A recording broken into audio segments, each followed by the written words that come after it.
Einstein réfléchit à la question, plus il est troublé. Quand on s'imagine voyageant à la vitesse de la lumière, les paradoxes semblent apparaître de toutes parts. Einstein se rend compte, avec étonnement, que beaucoup d'idées acceptées sans réserve, y compris par les plus grands spécialistes du sujet, sont en fait totalement fausses.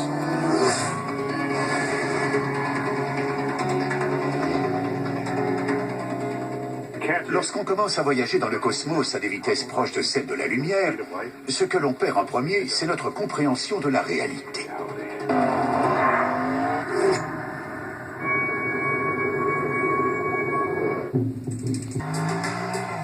La vitesse n'est autre que la distance parcourue en un temps donné, comme le savent tous les jeunes amateurs de moto. De par ce simple fait, il est nécessaire de reconsidérer les notions familières d'espace et de temps absolu.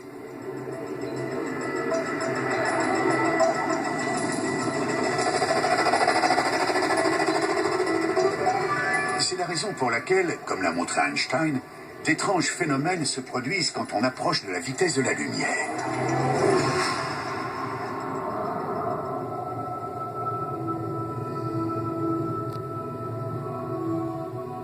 Voyager à des vitesses proches de celles de la lumière, c'est un peu comme prendre un élixir de jouvence, car notre horloge biologique ralentit par rapport à ceux que nous laissons derrière nous. Pour nous autres humains, qui vivons en moyenne moins d'une centaine d'années, ce phénomène pourrait nous fournir un moyen commode de voyager jusqu'aux étoiles, là où le spectacle magique de l'espace-temps devient vraiment fou.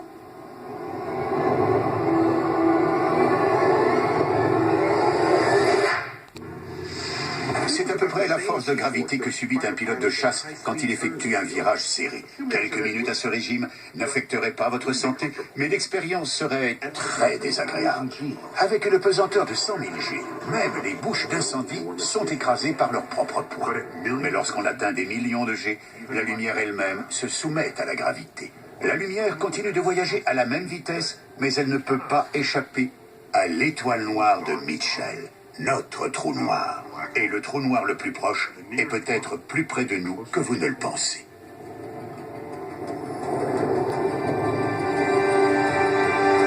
Cette relation névrotique peut durer des millions d'années. L'atmosphère de la plus grosse étoile a été siphonnée par un disque d'accrétion surchauffé qui tourne en spirale autour du trou noir. L'irrésistible force gravitationnelle a entraîné à toute vitesse les gaz de l'étoile bleue dans une spirale de la mort, et ces gaz ont franchi les limites de l'espace-temps pour disparaître à jamais. La frontière fatidique qui sépare un trou noir du reste de l'univers s'appelle l'horizon des événements. De notre point de vue, la matière qui constitue le disque ralentit à mesure qu'elle approche de l'horizon des événements, sans jamais l'atteindre tout à fait. Et si vous étiez pris dans cette spirale gazeuse, vous dépasseriez en quelques secondes l'horizon du trou noir pour plonger vers un territoire inconnu dont aucun voyageur ne revient jamais. Au périlleux voyage sur l'horizon des événements, vous pourriez remonter le temps et voir toute l'histoire de l'univers défiler devant vos yeux.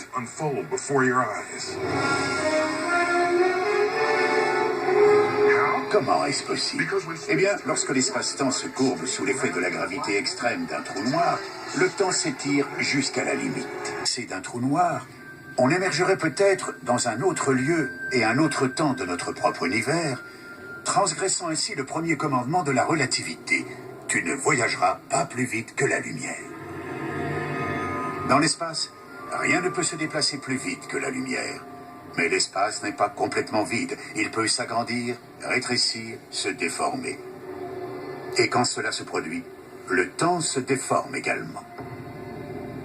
Le temps peut se déformer suffisamment pour nous transporter n'importe où, à n'importe quelle vitesse. Les trous noirs pourraient bien être des tunnels creusés dans l'univers. Depuis longtemps envolés. Comment cela fonctionne-t-il? Comment une odeur peut-elle déclencher un film dans notre tête? Les odeurs, on ne les voit pas. S'agit-il d'ondes d'énergie comme la lumière ou bien de particules microscopiques? En fait, ce sont des molécules. La moindre odeur que nous percevons, qu'elle provienne d'une tartine brûlée, de vapeur d'essence ou encore d'un bosquet de lilas, est un nuage de molécules. Ces molécules ont chacune une forme bien particulière. Lorsque je les inhale, elles stimulent un type spécifique de récepteur olfactif. Un signal électrique relaie ensuite cette stimulation jusqu'à mon cerveau, qui l'identifie comme l'odeur du lilas. L'odeur agréable de ce champ de fleurs entraîne la stimulation d'une combinaison unique de signaux olfactifs. Cette combinaison spécifique est la seule qui donne accès à l'endroit de mon cerveau où est stocké le souvenir du lilas.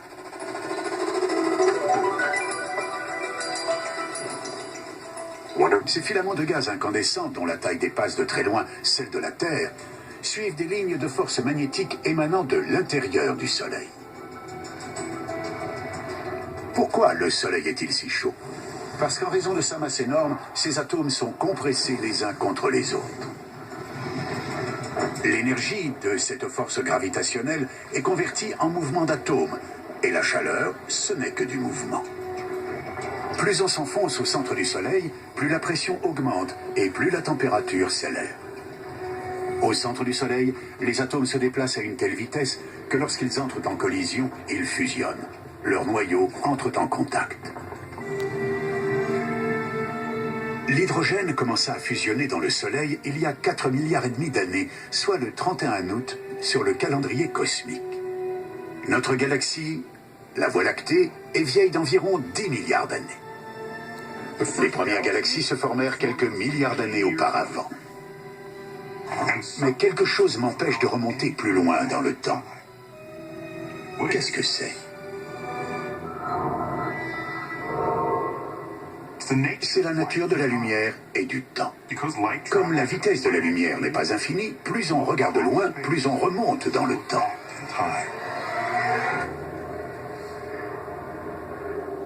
Plus un objet est éloigné, plus sa lumière est ancienne. Voici jusqu'où nous pouvons revenir dans l'histoire de notre univers en nous servant de la lumière. C'est une image de l'univers à l'état de nourrisson quand il n'avait que 380 000 ans. L'année n'a commencé qu'il y a un quart d'heure sur le calendrier cosmique. En observant l'espace aussi loin que possible avec des télescopes à micro-ondes, voici ce que l'on voit. Une lumière rougeoyante héritée du Big Bang.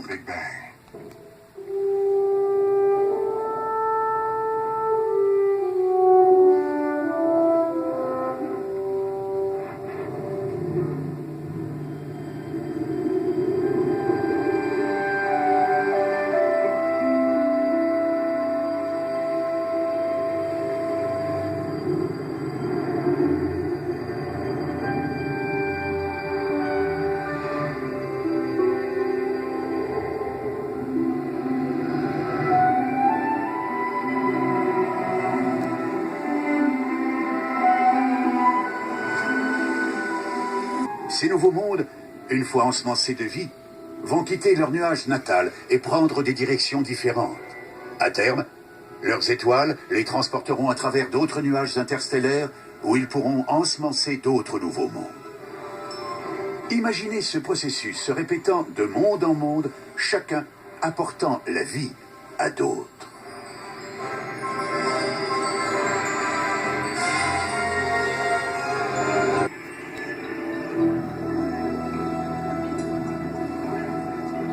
Et si d'autres mondes étaient déjà en train d'envoyer leurs histoires dans l'espace? Depuis 1960, nous écoutons le ciel en quête de signaux radio extraterrestres, sans succès.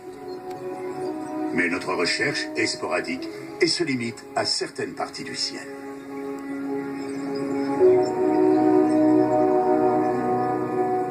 Pour autant que l'on sache, nous avons très bien pu rater un signal extraterrestre en scrutant le mauvais endroit, au mauvais moment.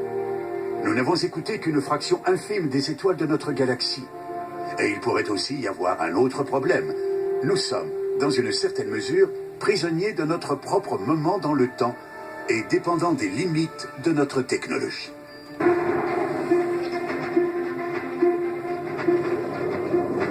Voici une naine rouge, plus petite et moins lumineuse que notre Soleil. Les naines rouges sont de loin les étoiles les plus abondantes du cosmos. À la différence du Soleil, qui avec ses 5 milliards d'années a déjà vécu la moitié de sa vie, les naines rouges continueront de fournir lumière et chaleur à leur planète pendant des centaines de milliards d'années. C'est 100 fois plus que l'âge actuel de notre univers. Que feraient des êtres intelligents s'ils avaient l'éternité pour développer leur compréhension de l'univers? Peut-être qu'ils apprendraient comment fabriquer des raccourcis dans le tissu de l'espace-temps pour voyager entre les galaxies à des vitesses supérieures à celles de la lumière. Ils pourraient créer de nouveaux univers dans le cadre d'expériences artistiques ou scientifiques. Naturellement, personne, du moins personne sur Terre, ne sait ce que feraient les immortels. Une géante rouge.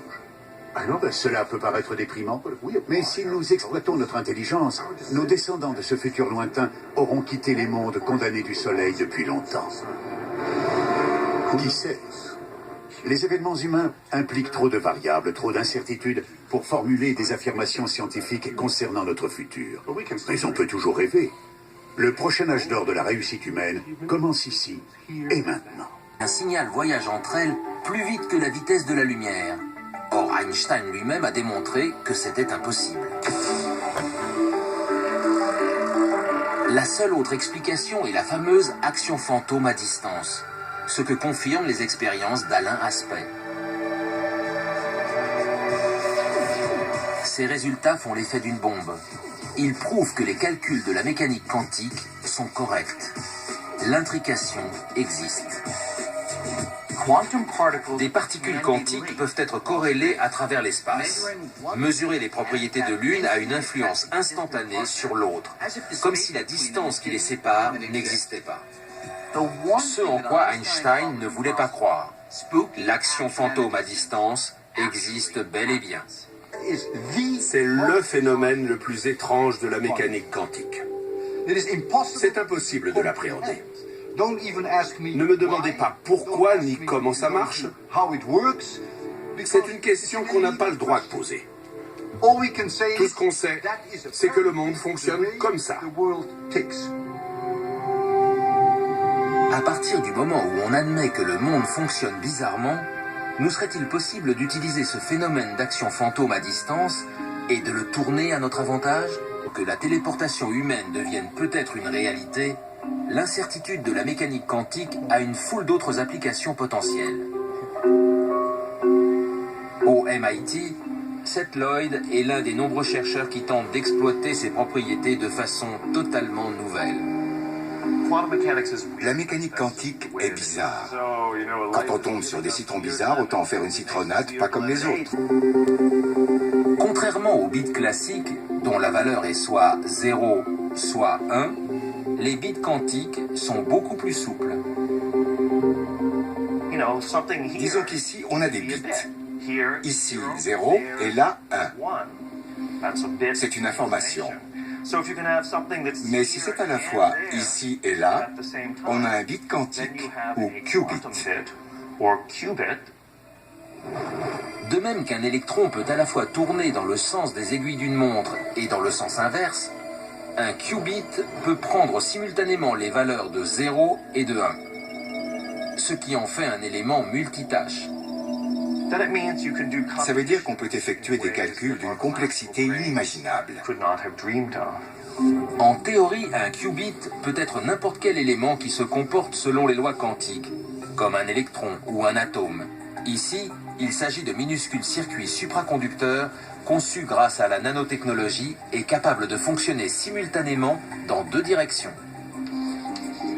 Comme les qubits sont multitâches, notre puissance de calcul pourrait exploser de façon exponentielle si on parvenait à en faire travailler plusieurs ensemble à la résolution d'un problème. Un qubit peut faire deux choses à la fois. 2 qubits, 4 choses à la fois. Et 10 qubits, 1024 choses à la fois. Et 300 qubits pourraient effectuer simultanément plus de choses qu'il n'y a de particules élémentaires dans l'univers. Vous voulez avoir une idée de la puissance d'un ordinateur quantique? Imaginez que je sois perdu dans un labyrinthe végétal.